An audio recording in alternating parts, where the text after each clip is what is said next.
All right.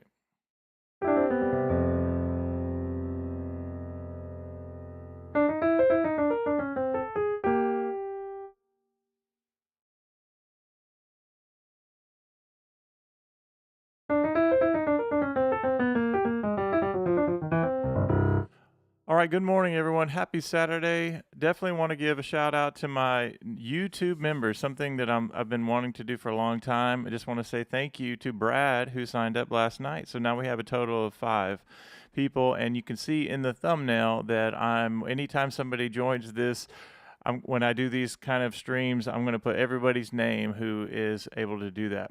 So we're about to go through a few of the shapes, so you don't have to sign up for anything.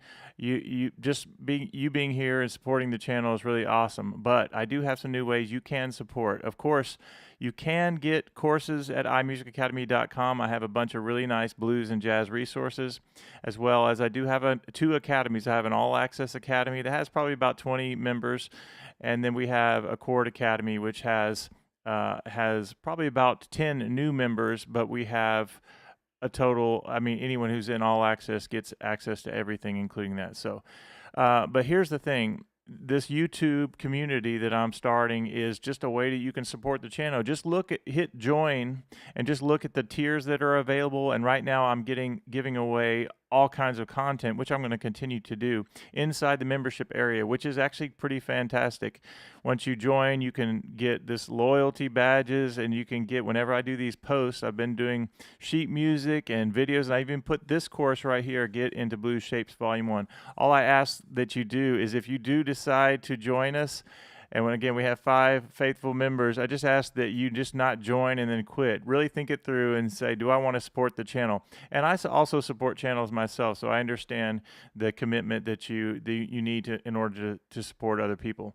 Okay, so what we're going to do is go through a couple of these shapes, and a special shout out to, I woke up this morning, I always love it when people are able to get resources from the store as well, iMusicAcademy.com. Just go look at the store, but give a shout out to Daniel, who got 2 courses. You got the Blues Shapes course and the 20 Tips for 5-Minute Practice Success. And so just like I will do everybody else, you get any kind of resource, or if you join the YouTube channel or you do anything in support this week, and I will gift you a week of just hanging out inside the membership area with us and going through everything. So just my way of wanting to connect with you guys. All right, let's dig in and let's have some fun. All right, as I'm pulling up this course, I need to say one more thing about this. So you have the YouTube members. So when you hit the join, you can see the different tiers, but also there's a way through my new software, which I'm still tweaking the sound, but if you just want to do a one-time donation, it's through Streamlabs. You can leave a PayPal donation, any amount, and it'll put up on the screen that you have donated, and I will be aware of that, and we will all be aware of that. But anyway, that's another way you can support. Let's dig into and have some fun with these shapes. We'll probably do about a 30-minute stream this morning. All right, so the first thing is, all of my PDFs have interactive content. So there's an index, and you click on whatever shape you're wanting to do. And actually, I clicked to one that I wanted to do. Just randomly did this. So let's talk a little bit about triads and how they work in our blues. So what I'm going to do is pull up the chat window in case somebody wants to say hello. I always love connecting with you guys. And last night I did a really long stream of a lot of content, but let's talk about this. So I've been doing a lot of loops also in our Chord Academy. And so we did a loop in C yesterday, and where we did, we were using the D minor 11 chord. So then we're in the key of C, and I go.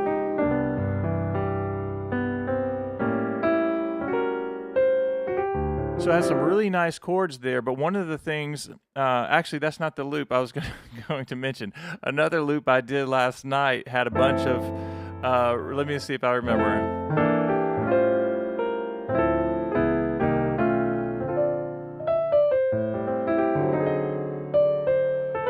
Okay, so when you get to here, you're doing this descending thing right here. That's what I was trying to get at. Forget about all the chords. G major in second inversion, and I'm coming down in triads. I love this sound. Whenever I'm doing a second inversion triad, I go. I'm just coming down second inversion triads chromatically. And then here I went to a E minor, and then I go minor, minor, minor, minor. So now what I want to talk about is why in the world does this kind of thing work? And this is actually a part of the shapes course. Most of the shapes course has really practical examples of like top half of the blues scale, the bottom 4 notes of the blues scale, enclosures. I mean, it's full of really nice shapes to use. But there are a couple of things that I did a little bit different in the shapes course, and one of those is harmonizing a C7 scale. So we're talking about blues now, and you guys know that you have the C minor blues scale that you can play. You also know that the major scale has all white notes, right? 1, 2, 3, 4, 5, 6, 7. And then if I flat the 7th note, that gives me what we call a mixolydian scale. So if I'm playing the blues, and I'll just do a simple root 5th, root 6th, root kind of thing, all of those notes are going to work, including the B flat there for the flat 7. Now, this is important because harmonizing a scale is something that we want to be able to do. Now, let me demonstrate. If I'm going to do this actually for C. If I do what's called diatonic triads in the key of C, I can go C, D minor, E minor, F, G major, so F major, G major, A minor, B diminished, and C. Whenever you play the chords or the diatonic triads, that means within the scale, diatonic triads. So this C is a part of the C major scale. So it's major, minor, minor, major, major, minor, diminished. That's the pattern. But because we're doing a C7 scale, we're going to change it up a little bit. We're going to do C major, D minor, and then that's actually E diminished because I want that flat 7 on B flat. That's major. That's minor now. That's minor. And that's in this case, we're doing a major there, and then we're doing C on top. Now, this is important because if I'm going to harmonize this scale, and this is all written out, is I say, all right, the first thing I'm going to do, now this is written where it starts on the C7 so that you get context, and we're harmonizing this scale in second inversion triads in this example. And I actually have this bass line, kind of like a New Orleans kind of groove or an island groove, and you're going...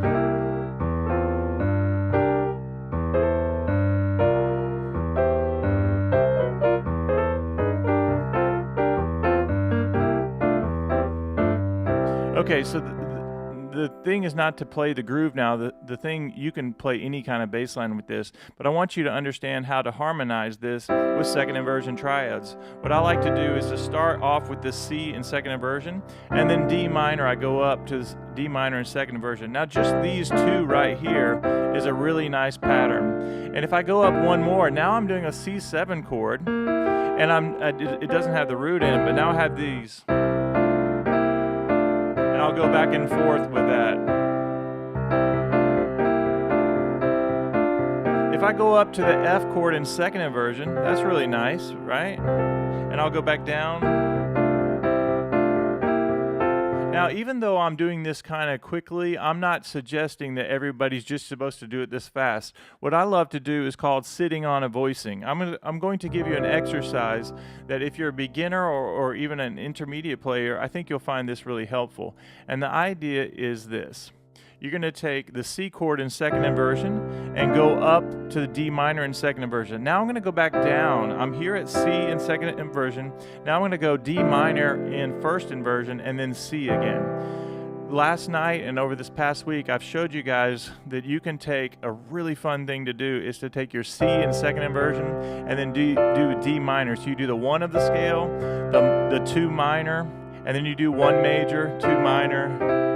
It's a little gospel trick, and it's kind of like beginning gospel 101 of taking these, right? But then you want to make some music out of it. A couple things you can do. I like to stay in this area where I do a second inversion, C major, go up to D minor. So those are 2 second inversions in a row. And I like to slide on my D minor. Anytime I can slide a black key to a white key, that's a nice sound. But I can also go back down. So here, and now I do D minor in first inversion, C in first inversion. That right there is a great example of something to sit with and practice this. Even when I change the bass, watch this. What about G? What about A? What about D minor?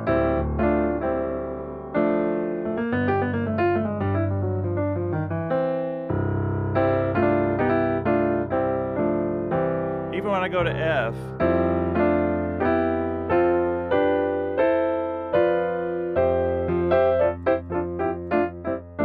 all of those are going to work. And that's just a fun thing to do, is to practice in small little sections right here of let's do it one more time, because we have some new people that are joining in. C in second inversion up to D in second inversion, then back down and do 2 first inversions in a row. And all we're doing is C major and D minor. Okay, so that's a fun way to start harmonizing this scale. So as I go up, I'm going to give you a new pattern. We're going to go up the scale for C7. That's minor, and then we're going to go B flat major, and then C at the top. Let me do it again.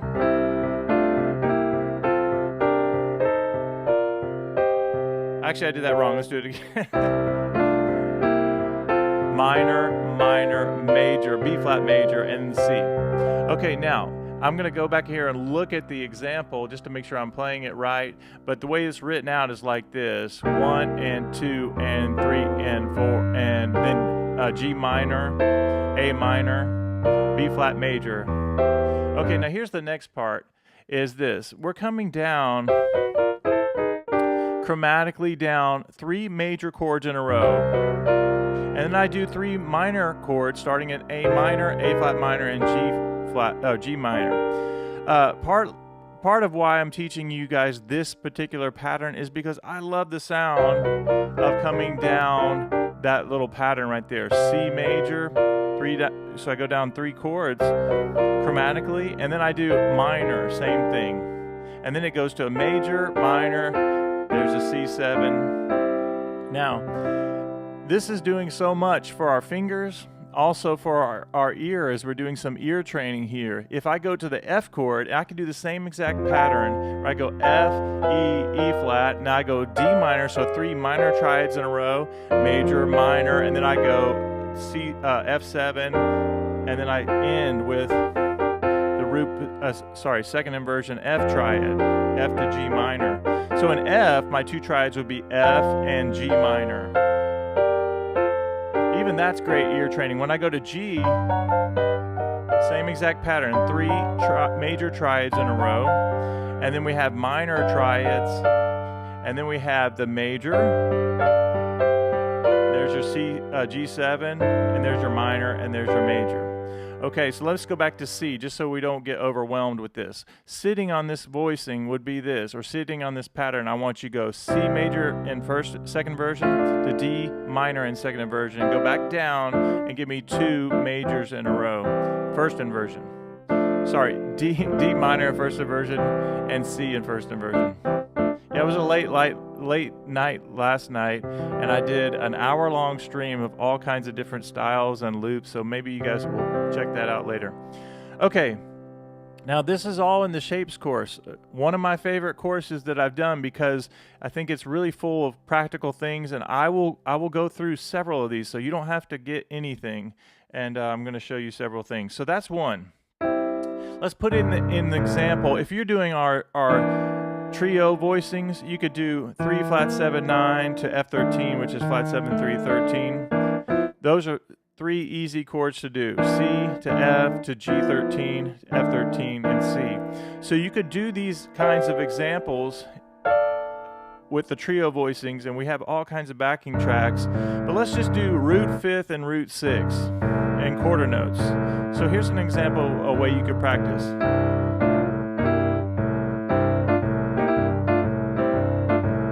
Or I could go, let's start at the top. I like that.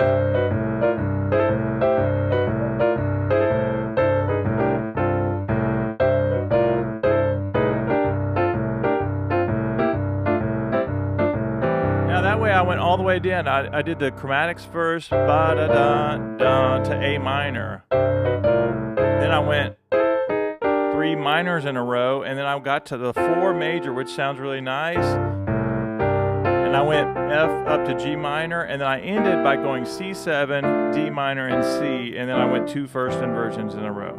So you notice how this connected to the exercise that I said, just do this one little exercise. So if I was going to break this up and really get familiar with it, what I would do is practice the half-step approaches on the second inversion triads, going to that minor. That first minor is A minor.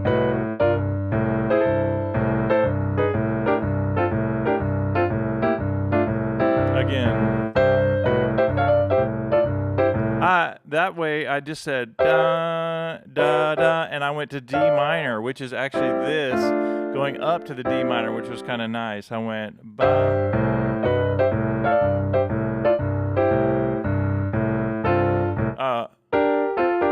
I would probably go back up, so I would go.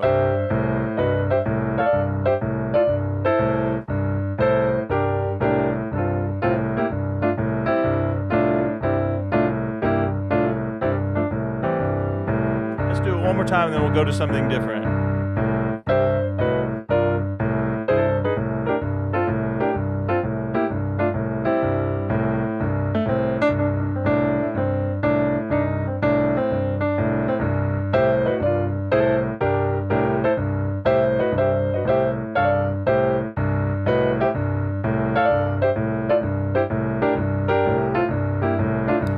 Part of showing you that is just possibilities you have, and that's just taking triads and harmonizing the C7 scale. You don't necessarily have to play it going chromatically all the way down, and you don't have to spend time on all the minors. I'm just giving you possibilities. Sometimes as a way to practice, I might just be going C, and maybe go back to blues. Or maybe I'll do the 3 triads.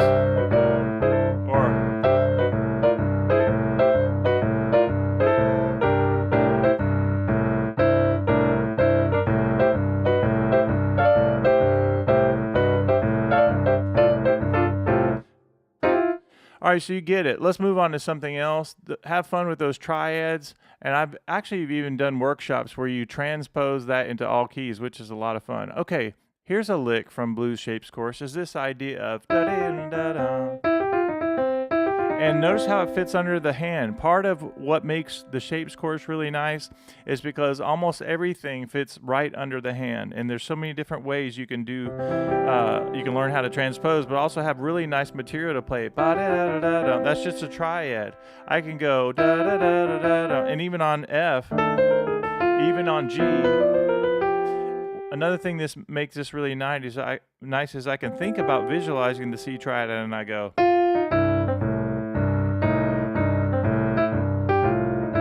This is called an enclosure, top note, below, and my target note is E.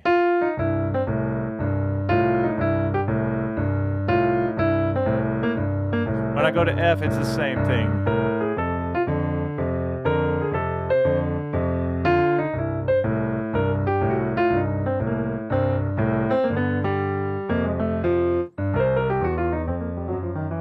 All right, that's really fun to mess around with that one. Okay, let's look at a few more of these. Now, I had to include, for the Shapes course, I had to include the video that got us to 1 million views, right? That's just, there's no way around it. You have to get that. Let's talk about this one lick. This is in the Shapes course. So this idea of sliding minor third to major third. Here's a really important tip.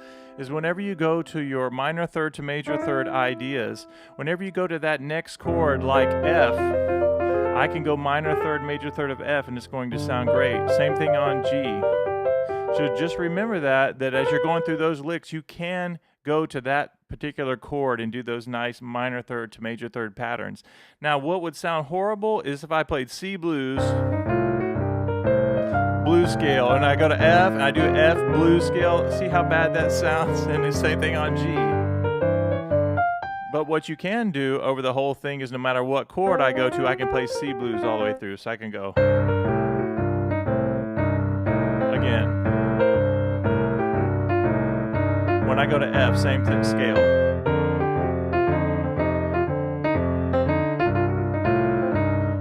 Even on G.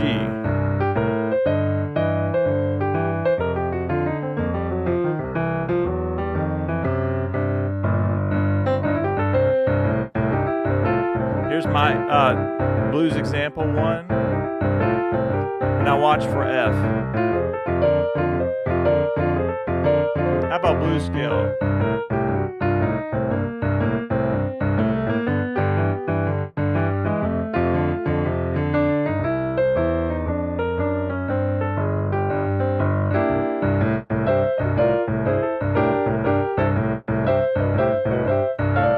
So you see what I did there? I did, here's blues example 1, which is right in the shapes course, and so is what we just practiced. Ba-da-da, ba-ba-ba-da. That's a nice way to do that. So we have that example.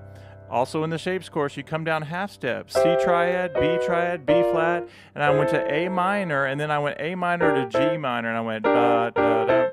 To me, that actually sounded pretty nice. Okay, let's do a couple more of these. So we did that one, we did that one. All right, here's one. This is, I'm looking for somebody in the chat wants to say hello. That way I wouldn't have to always just be talking to myself, which it happens a lot when you're on YouTube. Watch this little Oscar Peterson-ish idea. I love this idea of if I'm in the key of C and I go up to C and I have my thumb on E flat and then I have my index finger on the 4th note of the scale and my pinky on the top, and I just go, I could go 1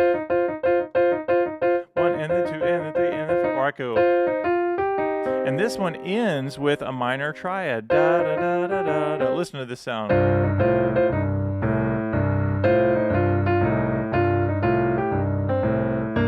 Even when I go to F.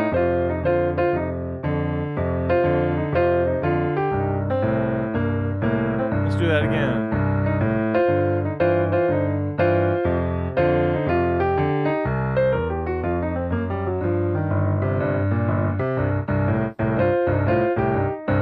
How about put that with blues example 1? There we go, F. Let's go back to Oscar Peterson.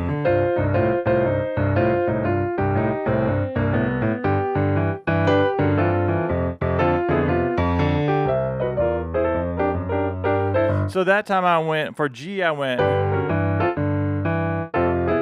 going back to that same idea, once you get these triads under your fingers, you're going to absolutely love it. Which brings up a little fun little fact of, once you get this, for instance, under your fingers, where you go G coming down, then it becomes a part of your vocabulary. Well, last night I was showing everyone that I had done several loops over the past couple of days, and I said, well, here's one that I just did that I really liked, and it was this. It's something like this, and I come up here and then da da da, and then I went, okay. So I went from thinking of it in a blues context, where all of a sudden now I'm thinking it in a ballad context, and then I went G minor, and then the loop starts over again. But notice what I did. And that is G major coming down, just like we practiced, 3 major triads. And then I went minor, E flat minor, D minor. Isn't that nice that we can do that? So it's, when you learn this kind of vocabulary, then you put it anywhere you want in any kind of style. All right, let's keep going. Let's do a few more. All right, now, Blues Volume 1 has this. Here's the short version of this. This is actually in the blues shapes course. Everything we're doing from the shapes course, I need to do a quick thing for anybody who's watching this who needs to understand that when I've done 4 volumes of blues, but then I've gone in and handpicked certain things that fit right under the hand and why I like them so much. This is the short version of going third up to the root, chromatically down to the 9th and the flat 7, and then it goes 6, flat 6, and it ends with the flat 7 and the 5. The longer version, which is in Blues Volume 4, it goes like this.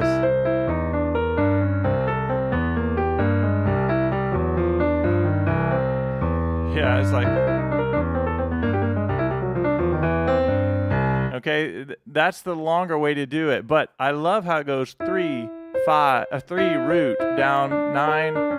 That's such a familiar thing. So when you go to F, you can do the same thing. When you go to G, it's the same thing down. And even last night, as I was just telling you guys about the loop, I did the loop. I went.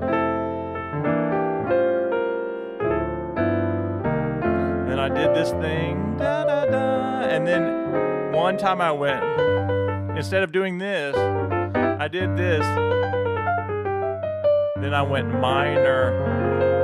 I don't know what I did, but you see what I did instead of going, because this is in my vocabulary, that was pretty easy to do. And the same thing will happen to you. Anytime I demonstrate something, it's not me saying that I know more than anyone else. I just understand that in order for us to get better at what we're doing, we need things like the shapes course, or somebody saying, play this shape right here, the first 5 notes of the blues scale.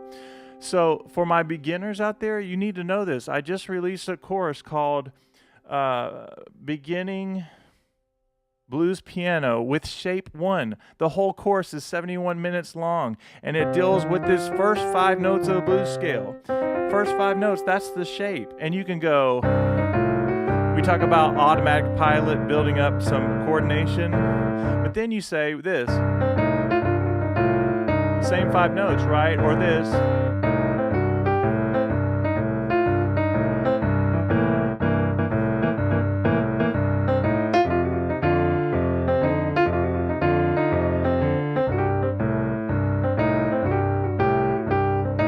So 90% of the course deals with 15 different ways to play that one idea. Also teach how to do it in both hands, and there's a section on solo piano which takes every single lick. I'm telling you that because you need to know that anytime you learn shapes, like learn this shape right here, C, E flat, F, F sharp, G, fingers 1, 2, 3, 4, 5, get used to playing it all together where it sounds horrible, but just know that if I were to show up and play blues somewhere and they say, all right, what key are you in? All right, we're in the key of C, we're going to play blues. All of these notes are going to work in any order.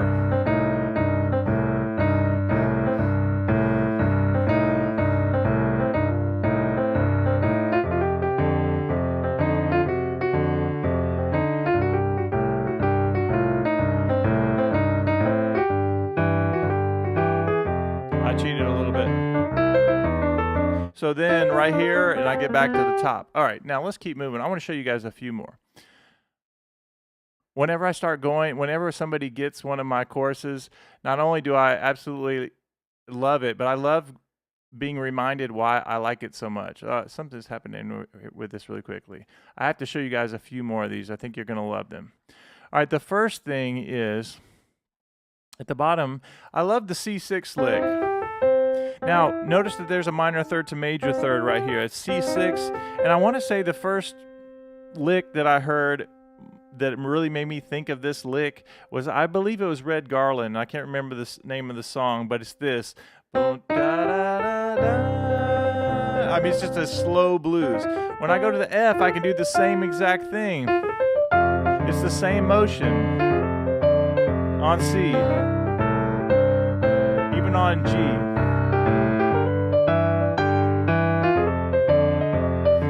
Blues scale or something to help get back to the top. Now watch this, because this is really important. I've got 2 important tips for my intermediate players. The first one is this. If you like that lick and you want to transpose it into different keys, remember, you're either on a slide key or you're on a hammer-on key. If I'm playing in D flat, I have to get up into the key a little bit and practice hammering on 2 to 3 on my minor third to major third. Right? It's a little bit different. So what I say to people is that you're usually 1 or 2 fingerings, or sometimes 3, away from doing a lick or a voicing in all keys. So if I'm practicing this, and maybe I'm at the intermediate level, I might do this. And practice that for a while, then go up to D flat,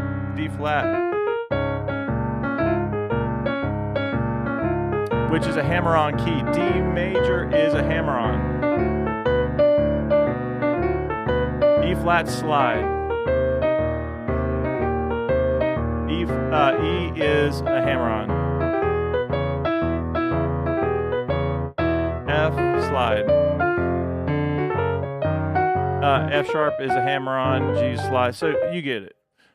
So make sure you spend time with the sharp keys as well, or the hammer-on keys.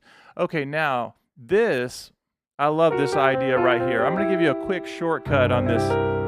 So C7, 1, 3, 5, flat 7 of the C scale. Pretty simple, right? Basic C7. Take your index finger and go up a whole step. Sets you up perfectly for this lick.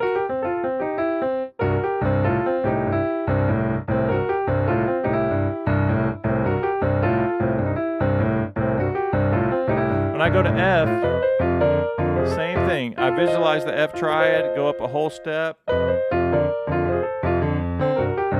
Same thing on G triad. Blue scale, or chromatically down. Okay, let's keep going down. I have a few more that I want to show you. This one's pretty similar to this one, except it goes up to the C on top. I like that. And the key to this one is holding the top note. That's kind of nice there. Okay, let me just do a couple more things. All right, so this, just like we talked about visualizing the triad, just this right here, old school triplet lick. 1 and then 2 and then 3 and then 4, and there are 1 triplet, 2 triplet, 3 triplet, 4 triplet. Very simple.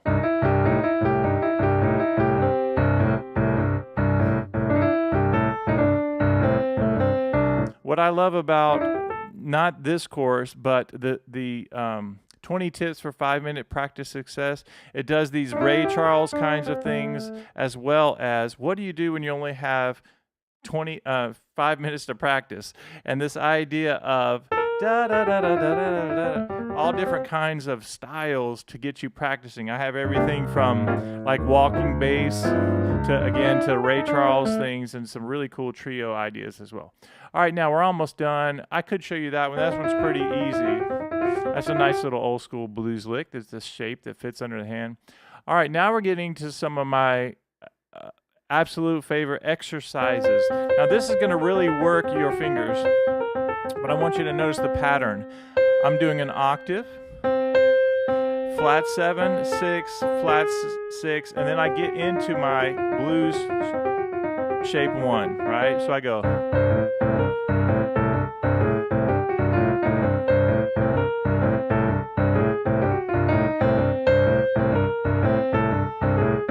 This is great for transposition, but also when I go to F or G, flat 7, 6, flat 6, and then the first 5 notes of the G blues scale. Isn't that a fun one? All right, now I have one more I'm going to show you. This is the one I've been wanting to show you since I started this video. That's kind of nice, because it does the enclosure. That's kind of nice. But the one I wanted to show you is the top half of the blues scale.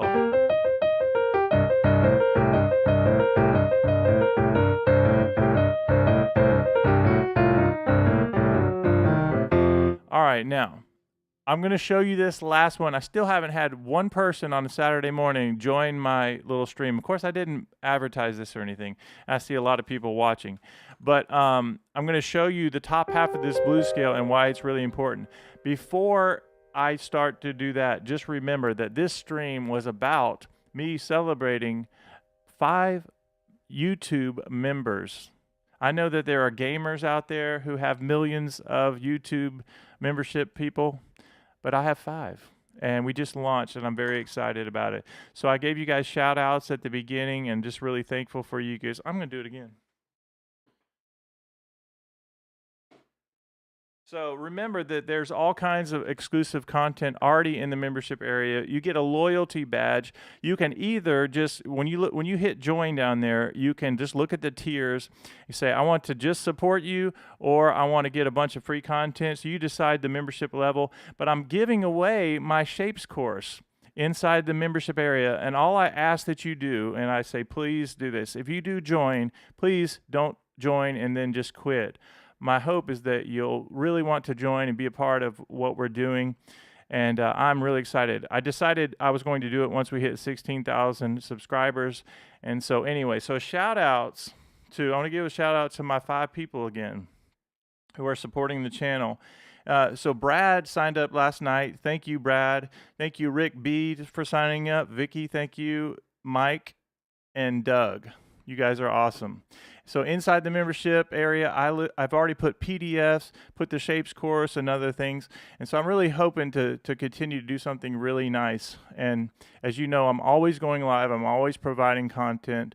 And so, all right, so that's one way you can support the channel. The other way is this new software. Down there's a Streamlabs link that you could, if you want to, you can do PayPal one-time donation if you would like to do that. Sometimes people will send me PayPal gifts, and I'm very thankful for those as well. All right, now here we go. Let's dig into this last thing right here. What I always say is shape 1 at iMusicAcademy is the first 5 notes of the blues scale, and I want you working on that.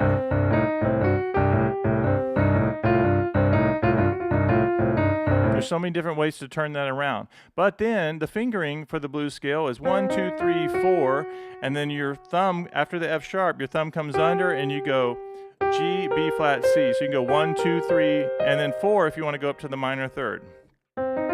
So what I talk about connecting this idea of the bottom half with the top half of the blues scale, in my opinion, is the G is the 5th, the flat 7, and the C is the root on top. So you can use fingers 1, 2, 3. And if you want to have that minor third, which sounds really nice on top, then you put your 4th finger or 5th finger up there and you go. This whole thing is built on the triplet rhythm, so we go. Or you can do quarter notes. Now, any order that you do is going to work. No matter what chord I'm on, I could go.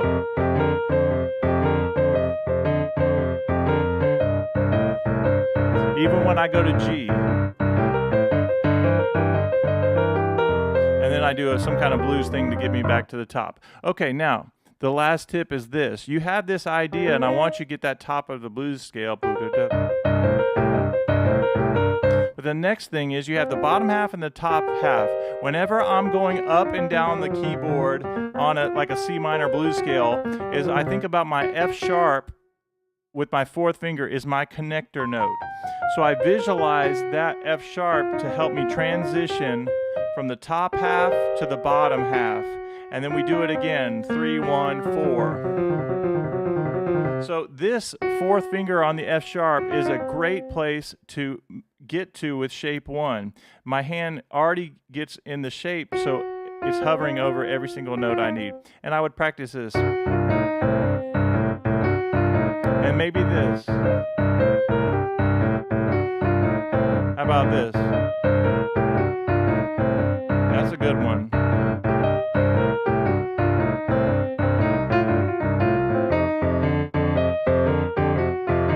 Or this. Now I did 1 and then 2, and it's like a triplet rhythm, but I was thinking about F sharp.